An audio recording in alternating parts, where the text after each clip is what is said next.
Crossing the border between Canada and the United States might feel routine for many of us. Millions of Canadians make the trip every year, by car, by plane, even by boat. But here's the thing. In 2025, the rules have changed more than most. People realize new identification requirements, new registration obligations, stricter inspections, and procedures that officers are now enforcing much more aggressively. Some of these rules aren't technically new, but they're being applied with a lot more intensity. Others just came into effect this year. And together, they're reshaping the way Canadians need to prepare for travel south of the border. In this video, we're counting down the 13 most important rules Canadians need to know when entering the United States in 2025. And make sure you stick around for rule number 1, because it's the single biggest change that could literally stop you from boarding a domestic flight in the US if you're not ready. All the official sources for these updates, from the Government of Canada, U.S. Department of Homeland Security, USCIS, and the U.S. Embassy in Canada, are linked in the description. Let's get started. Number 13. Proof of citizenship. This is the foundation of everything. Every Canadian entering the United States must prove their citizenship with the right documents. For air travel, that means a valid Canadian passport. Some airports also accept a Nexus card, but play it safe. Bring your passport. For land and sea crossings, you have a few more options. A passport, an enhanced driver's license issued by certain provinces, a Nexus card, or a secure certificate of Indian status with photo. Kids need ID too. For air travel, children and infants must have passports. And if a minor is traveling without one or both parents, a consent letter from the absent parent is strongly recommended. Border officers are no longer making exceptions. Forgetting a passport or assuming a birth certificate will be enough can mean being turned back. Picture this. You plan a family road trip to New York, you hit the border, and you're refused entry because your teenager left their passport at home. In 2025, that really happens. So treat this one as absolute.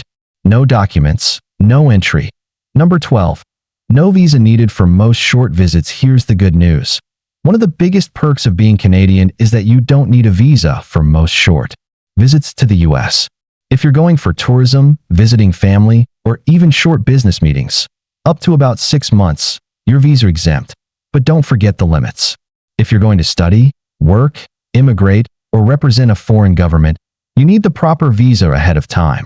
And in 2025, officers have been told to look more closely at Canadians who cross often or stay for long stretches. So even though the rule hasn't technically changed, enforcement is tougher. Officers at airports have started asking more Canadians for proof that they actually live in Canada. Things like proof of residence, an employment letter, or a return ticket. Bottom line, visiting is fine. Living in the US without status is not. Number 11. New alien registration requirement. This is one of the biggest changes of 2025. As of this spring, if you're a Canadian staying in the US for 30 days or longer, you may need to register as an alien with US citizenship and immigration services. The form is called G-325R, and it revives an old rule that had fallen out of use for decades. Now it's back. There are exemptions. If you already have an I-94 record, or if you were registered and fingerprinted in the past, you may not need to file again. Children under 14 are generally exempt. But for thousands of Canadians, especially retirees spending winters in Florida or Arizona, or people on longer work assignments, this is now mandatory. Failing to register can mean fines, problems with future entries, or even being barred from re-entering. Lawyers on both sides of the border are already reporting that officers are warning Canadians about this. So if you're planning a stay over 30 days, don't ignore this. Register and keep your proof. Number 10. Fingerprinting and proof of registration. Most Canadians on short visits won't be fingerprinted.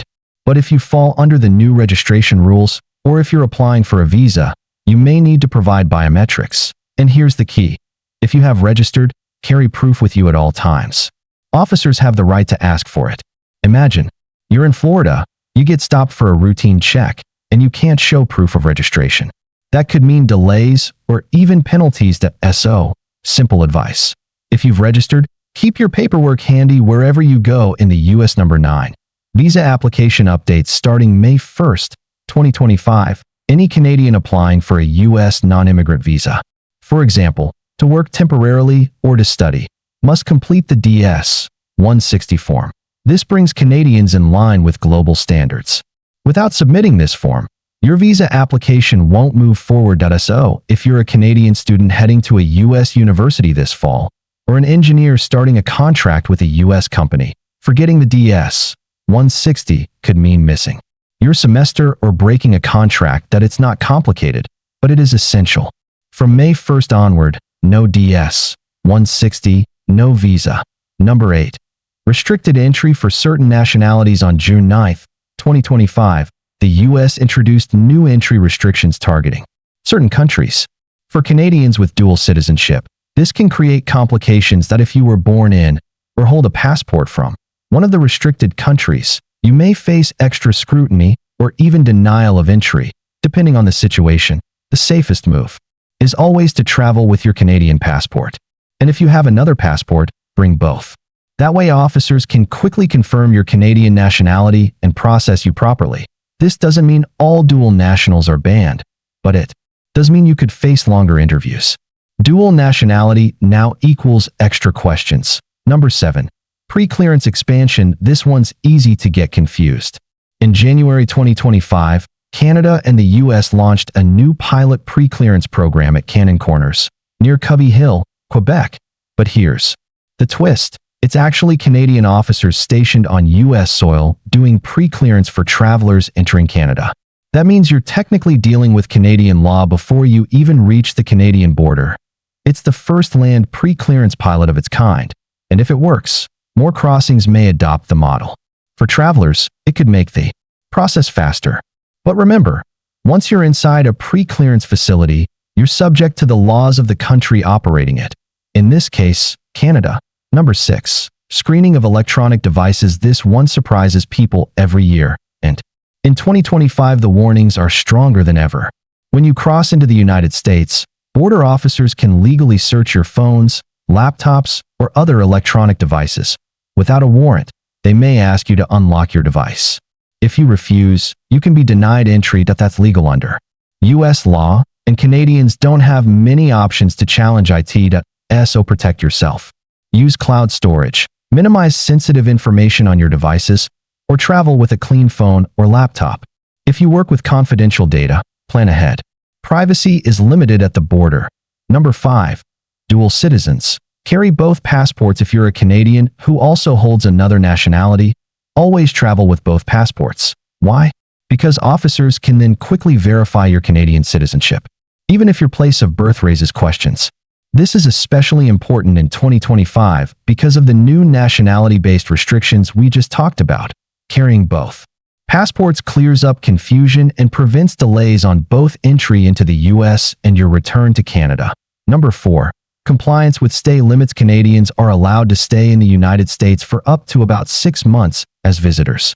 But don't assume you can string 6 months together year after year without questions. In 2025, officers have been instructed to pay closer attention to frequent long-term visitors.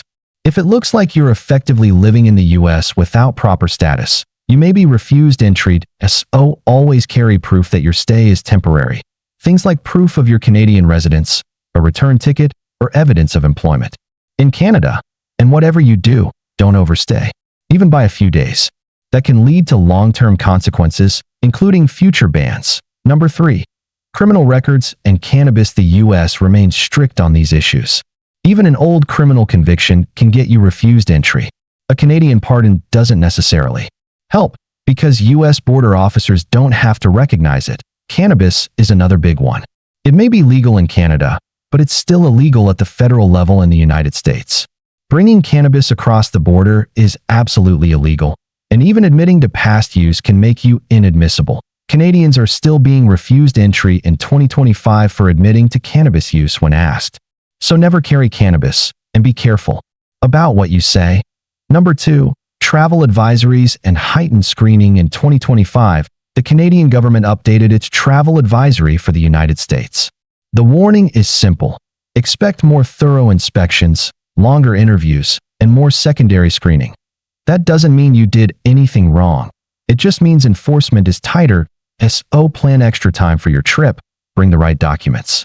And most importantly, stay calm and polite. Travelers who stay patient usually get through faster than those who argue. Number 1. The Real ID requirement. And finally, the most important change of 2025, starting May 7th, 2025, every passenger flying within the United States must present a Real ID-compliant driver's license or another acceptable ID at TSA checkpoints. Here's the catch. Ordinary Canadian provincial driver's licenses are not Real ID compliant. So if you're connecting through a U.S. airport or taking a domestic U.S. flight after you arrive, you must use your passport. Without it, you will not pass TSA security and you will not board your flight. So here's the simple rule. If you're flying domestically in the U.S. after May 7th, 2025, bring your passport. Don't rely on your driver's license. So there you have it. The 13 most important rules Canadians need to follow when traveling to the U.S. in 2025. Some of them are old rules now enforced more strictly, others are brand new, but all of them can impact your trip in a major way. Always carry the right ID and your passport. Register if you're staying more than 30 days. Watch your stay limits. Protect your privacy at the border. And never forget the Real ID rule if you're flying within the U.S. Thanks for watching until the end. If you found this guide helpful, don't forget to subscribe and hit the notification bell. That way you'll never miss important updates about travel rules and international borders. Safe travels, and see you in the next video.